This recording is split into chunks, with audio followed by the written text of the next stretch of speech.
ముఖ్యంగా అంబటి రాంబాబు అంటున్నాడు, ఏదైతే పోసాని మురళీకృష్ణ మీద పెట్టిన కేసులు అన్ని తప్పుడు కేసులు పెట్టారు, నేను పోసాని మురళీకృష్ణకి సపోర్ట్ చేస్తున్నాను.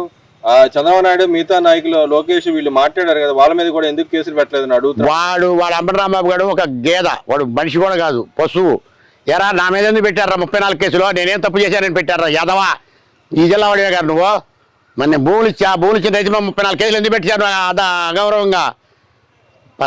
పనికి మాట్లాడా, నీకు ఉందలే ఉండాగు, నీకు వాయి తిరగేస్తారులేరా, నిన్నే వదిలిపెట్టారనుకుంటున్నావు, నువ్వు కూడా రెడ్ బుక్లో ఉండవులే ఉండు. నువ్వు అనుకుంటున్నావు నీ ఇష్టానుసారం మాట్లాడుతున్నావు ఎక్కడ పడితే అక్కడ. నువ్వు ఎందుకు పెట్టించే కేసులు అంతమంది రైతుల మీద? నాకు బూతులు వస్తున్నాయి అంబటి రాంబాబు గారు, నీకన్నా ఎక్కువ వస్తాయి నాకు మాట్లాడతాం, నీకన్నా ఎక్కువ మాట్లాడడం చేస్తావు. పరమ దరిద్రుడు. మా పార్టీ కాంగ్రెస్ పార్టీకి ఎందుకు పొడిచిన యాదవ్ గారు నువ్వు, నిన్నే కూడా లెక్కేసారు. నీ పేరు ఎత్తడం కూడా తప్పు. ఇప్పుడు ఆయన ఎత్తాడని నీ పేరు ఎత్తడమే, కానీ నీ అంత దరిద్రుడు ఉన్నాడంటే ఈ రాష్ట్రంలో కాదు, ఈ దేశంలో కాదు, అలియన్ దేశాల్లో కూడా లీడర్. మీ పార్టీ అటువంటి దరిద్ర పార్టీ అని, మీ పార్టీ అటువంటి వ్యక్తులు కానీ ఎవరైనా సరే పరమ దరిద్రులారా, రాష్ట్రాన్ని భ్రష్టు పట్టించి అవస్థల పాలు చేశారు. ఈ రాష్ట్రాన్ని సుడిగొండంలో పెట్టి హిందూ మహాసముద్రంలో కలిపారు దొంగేదవల్లారా. ఇక్కడ జగన్మోహన్ రెడ్డి గారు వాళ్ళు అంటున్నాడు, పవన్ కళ్యాణ్ గారి గతంలో పార్టీ పరంగా కూటమి పరంగా వ్యాఖ్యలు చేశారు. ఏమనంటే ఈయనకి అధిక ప్రతిపక్ష నాయకుడు హోదా ఇవ్వడానికి ఇక్కడ లేదు, జర్మనీ వెళ్తే అక్కడ ఇస్తారని చెప్పి అన్నాడు. దానికి వాళ్ళు అడిగితే ఆయనకి కార్పొరేటర్కి ఎక్కువ, ఎమ్మెల్యేకి తక్కువ అని అంటున్నాడు. దాన్ని ఎలా అసలు ఈయన దేనికి ఎక్కువే?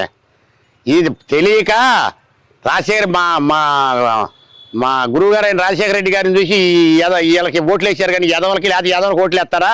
ఆయన ముఖం చూసి ఆయన కంటే ఎక్కువ పరిపాలిస్తాడు జగన్మోహన్ రెడ్డి అని వేశారు, కానీ లేకపోతే ఈయన అవుతాడా? ఇప్పుడు ఈయన రేపు అలా ఆ ఊళ్ళో ఈయన గెలవమను, వార్డు నెంబర్ కేసి గెలవమను. సరే ఆయన గెలవలేడు, ఆయన ఎట్టా అన్నిటి ఓటమికి అంగీకారం ఆయన పవన్ కళ్యాణ్, ఆయన అన్నిటికీ ఎక్కువ తక్కువలే.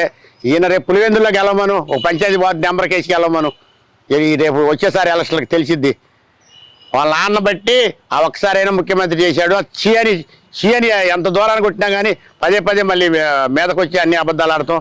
జగన్మోహన్ రెడ్డి గారు మానుకొని ఒక సభ్యత సంస్కారంగా మాట్లాడుతూ నేర్చుకో. రాజశేఖర రెడ్డి గారు కొడుకు అనిపించుకో. అంతవరకు మేము సంతోషపడతాం. మేము రాజశేఖర రెడ్డి అభిమానులుగా చెబుతున్నాం.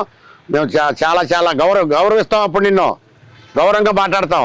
నువ్వు అంతేగాని నువ్వు ముబ్బరగా అన్ని అబండాలు వేసి రాష్ట్ర ముఖ్యమంత్రి మీద నీ ఇష్టానుసారం మాట్లాడి, మరి ఒక డిప్యూటీ సీఎం మీద కూడా నీ ఇష్టానుసారం మాట్లాడితే కుదరని మాటలు, కుదరని వ్యవహారాలు. జై అమరావతి, జై అమరావతి. ఫైనల్ గా చెప్పండి, చంద్రబాబు నాయుడు గారు తిరుపతిలో వ్యాఖ్య చేశారు, ఎవరైతే వైసీపీ వాళ్ళు ఉంటారో వాళ్ళకి ఎవరికి పథకాలు లబ్ధి ఏం చేకూర్చుద్దని చెప్పి అన్నారు. దాని మీద ఈయన ఆ రాజ్యాంగ పదవిలో ఉన్న వ్యక్తి ఎలా అలా మాట్లాడతాడో ఈయన బత్రఫ్ చేయాలని చెప్పి అడుగుతున్నాడు జగన్మోహన్ రెడ్డి. దాన్ని ఎలా చూస్తారు? వాడు చేశాడా? వాడు చేయలేదుగా. మరి మేము కాంగ్రెస్ వాళ్ళు అయితే మాకు కూడా ఆయన పథకాలు ఇచ్చాడా? ఇవ్వలేదుగా. మరి అంతే, ఆయన మనుషులకి ఆయన కాపాడుకుంటాడు, ఈయన మనుషులు ఈయన కాపాడుకుంటాడు. దీంట్లో ఒకళ్ళు చెప్పేదే ఉంది, అంత వ్యంగ్యంగా మాట్లాడుకోవటమే. కానీ ఆ జగన్మోహన్ రెడ్డి నోటికి వచ్చినట్టు మాట్లాడతాడు. ఇక వాడి గురించి మాట్లాడడం వేస్ట్ అండి. ఆ జగన్మోహన్ రెడ్డి నేనైతే మాట్లాడను, ఇక మీరు మాట్లాడుకోండి బజార్లు ఎక్కి. అతని గురించి మాట్లాడడం కూడా చాలా వేస్ట్. నా ఇగో కూడా తగ్గిపోయింది.